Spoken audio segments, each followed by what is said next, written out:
Hey guys, number one Marmaduke fan here. We're going to do a quick review of Pokemon Adventures number 12 and then a couple modern DC comics. Just few quick thoughts. I've said before Pokemon Adventures, it's one of my favorite all ages manga of all time. There are not a ton of all ages manga published. Most of the ones that get localized and published in English tend to be teen or older teen books with a lot of mature content. Pokemon Adventures has been very consistently not just like appropriate for all ages, but also like of really high quality and also very unique. It's a weird manga. It has multiple protagonists. It switches the protagonist every few volumes. There are always multiple plot threads going on, and they're woven together very well. So the fact that it's not just a copy of the straightforward adventure story kind of makes it interesting in its own right from a plotting perspective. One note I want to make, maybe it's kind of like a parental content warning, is Satoshi Yamamoto. How to word this? He doesn't draw anything inappropriate, but he's an artist with a style where I look at his style and I say, oh, this is a guy who definitely was drawing some like PG-13 or R-rated sexy manga before he drew Pokemon Adventures. So he doesn't draw anything inappropriate. It's still, all ages PG territory, but I can just kind of tell by the way he draws girls. Oh, I know how this guy broke into the manga industry. So basically he draws a lot of girls in suspiciously form-fitting outfits without ever having like any crass sexual humor about that. So I'd bump up the rating of this from like G to PG. It never goes beyond PG for sexual content. Just be aware if you're reading it with kids, or you're maybe like a parent who's conscious about that. I'd still recommend it for young readers. Nothing really inappropriate. So hopping into it, this does a couple neat things with some of the subplots. So one of the subplots is that Suicune, the legendary Pokemon, has been challenging multiple trainers looking for a worthy opponent. And there's just some fun stuff fleshing out some of the other gym leaders. Like there's the young, impetuous trainers like Whitney, and then there's like the older and more experienced trainers like Price. And a continuation of like the cool stuff of using Pokemon creatively, combining their abilities in neat ways, thinking inventively. Now, one of the surprises is we've been expecting Crystal to catch Suicune because she's a Pokemon catching expert. Suicune escaped from her, and Crystal was really beaten up about that and had to like go back to the drawing board to regain her mojo. So you're expecting Crystal to catch Suicune as kind of like a way of her fulfilling her journey, but then it goes in a completely different direction. Lugia shows up, who's been foreshadowed in earlier volumes, and finally the main trio meet each other for the first time, and they have to work together to try to survive Lugia's onslaught and maybe capture this legendary Pokemon. And there's some classic stuff where Gold, who's kind of like a stupid well-meaning but stupid young man. He gives Crystal a lot of what are meant to be compliments that are accidentally insulting. Like, you're not as prissy as I thought you were. Careful, don't eat too much. We don't want you getting fat. That kind of thing. So Crystal and Gold are not getting along well together at first. But there's this fun sort of like Han Solo, Princess Leia back and forth between the three of them. There's this neat thing where Gold's the only one who can't fly, so he gets the bright idea to strap a bunch of Remoraid to a Mantine, like a Manta Pokemon, and use the force of their water jets to fly. They've done things like that before, where people use Pokemon's abilities in a creative way to do something they're not supposed to be able to do. But it ends basically with Crystal not getting Suicune, but Crystal instead joining up with this team and going on with a mission with Professor Oak to capture the big bad, the mysterious man or woman in the ice mask who's trying to resurrect Team Rocket and cause all sorts of trouble. Meanwhile, a lot of the secondary characters are getting developed, the gym leaders. So not only do the protagonists change up from time to time, there've been like seven characters who have been like the main cast, and about 4 different characters who've been the protagonist at this point, always juggling that. In addition to that, there's also like 16 gym leaders, and they're trying to basically, you can't like develop all those characters, but they're trying to give like a little bit of development to each of those characters so you get a little feel for them, and Misty gets a little bit more development. So we were expecting Crystal to catch Suicune and become like the legendary master of catching these rare Pokemon.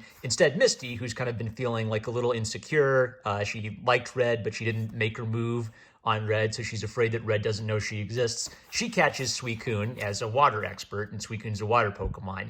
And basically by rescuing like a little wild Pokemon, she earns Suicune's respect. And by earning his respect, Suicune decides, this is the trainer I want. I need a trainer to prepare me to fight this epic battle that I'm destined to fight. And Misty feels like she finds a place in life. So good for her.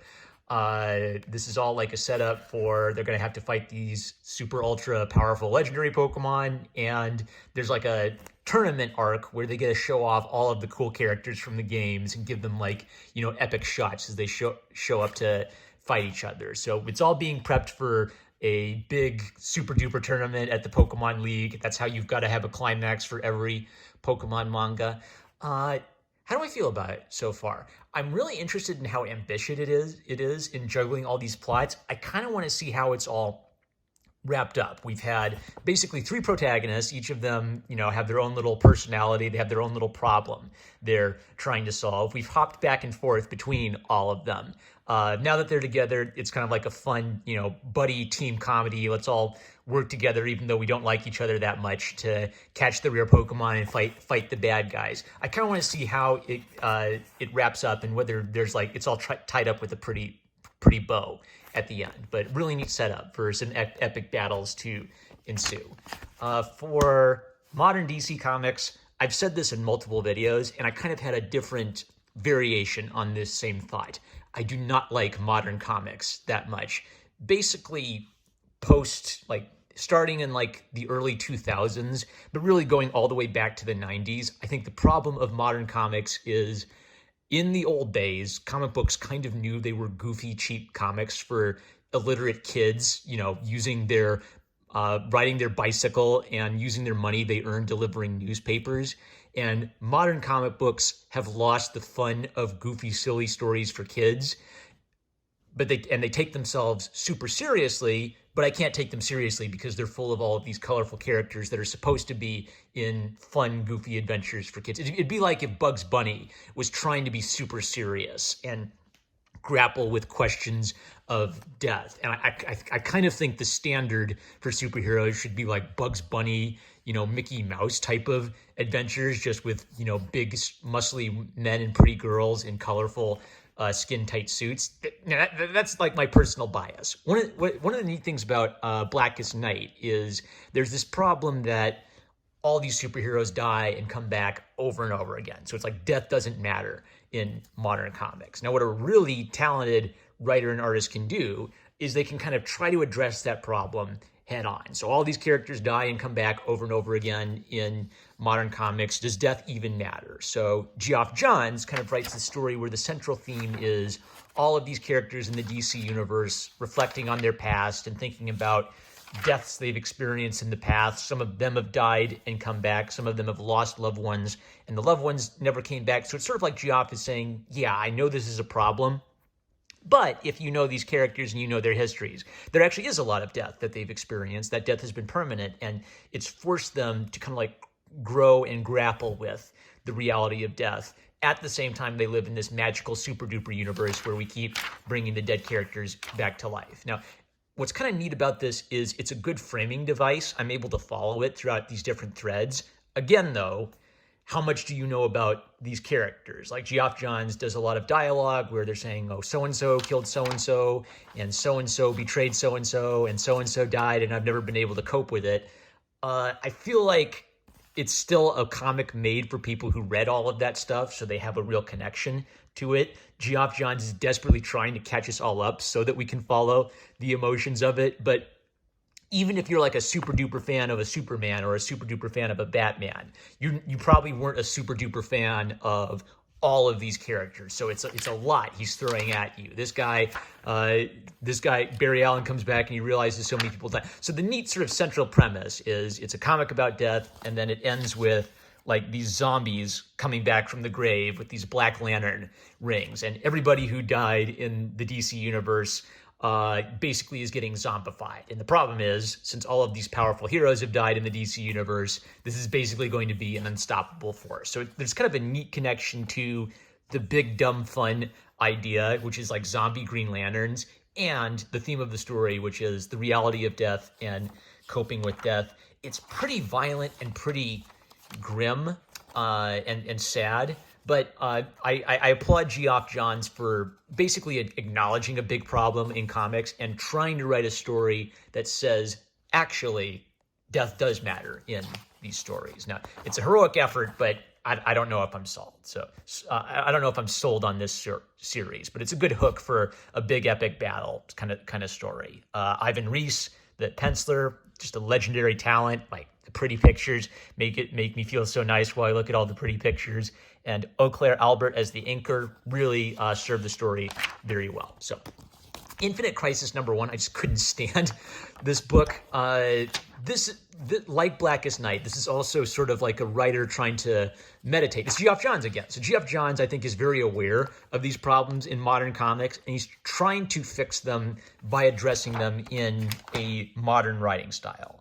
Phil Jimenez is the penciler, Andy Lanning is an inker, another phenomenally illustrated issue. So something about Blackest Night. I enjoyed reading Blackest Night because it had like that nice central theme of death is real, it sucks, we all the DC heroes have to cope with it. Infinite Crisis was not fun at all, and I kept just thinking, blah, blah, blah. Batman, Superman, and Wonder Woman are debating with each other, and they don't know what to do about this new crisis. Wonder Woman killed someone, and Superman is telling her, well, I've got to take you and make you face justice for killing someone. Batman's telling Superman, look, you're so afraid of saving people and having a God complex that you're actually not doing what you're supposed to do. You ought to actually go down and tell them to fight and lead them and stop worrying about if you use your powers, you're going to become like a king or like a god to them. Meanwhile, all of these, like Superboy is a little too scared to go out and be a hero. Nightwing just doesn't want to know what to do about all of this craziness. Blah, blah, blah. Everybody's talking. People are killing each other. Uncle Sam. Okay. Here's a perfect illustration of this.